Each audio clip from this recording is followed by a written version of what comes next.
քանի օր առաջ հայտնի դարձավ, որ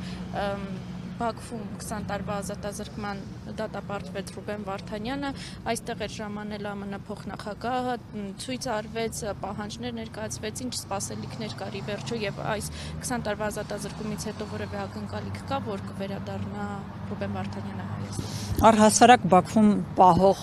պատանդների գործով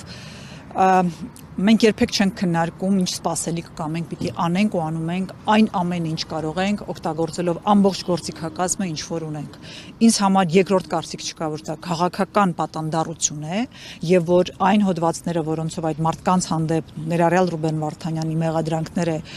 ներկայացվել եւ դատավճիռները կատարվել, կապ չունեն որևէ իրականության հետ։ Եվ այդ առումով ուղղակի պիտի հասկանալ, որ սա մեր պետության գործն է, սա մեր ժողովրդի անելիքն է, գործն է այն առումով, որ պիտի տեր կանգնենք մեր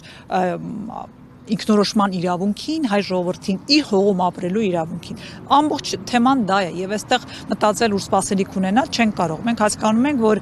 նաեւ այս իշխանության անգործության հետևանքով են այդ մարդիկ այնտեղ, հետեւաբար փոխկապակցվածություն կա, բայց մեզանից պահանջվող, չպահանջվող ամեն ինչ անելու ենք եւ միևնույն ժամանակ ուզում եմ պարզ լինի, ակնկալիք հատուկ որևէ մեկից չկա, բայց այն, որ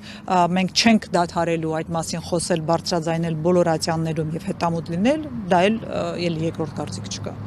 Տիկին Թանդիլյան, նաեւ նախընտրական շրջանում ենք գտնվում, ապրելու երկիր կուսակցությունը որևէ դիրքորոշում ունի, արդեն ինչ ձևաչափով կմասնակցի ընտրություններին։ Եթե թույլ կտաք վայրը եւ տեղը եւ իրավիճակը պատակարար չեմ համարում այդ դա մեկնաբանել, մենք լրացուցիչ հայտարարություններով հանդես ենք գալու։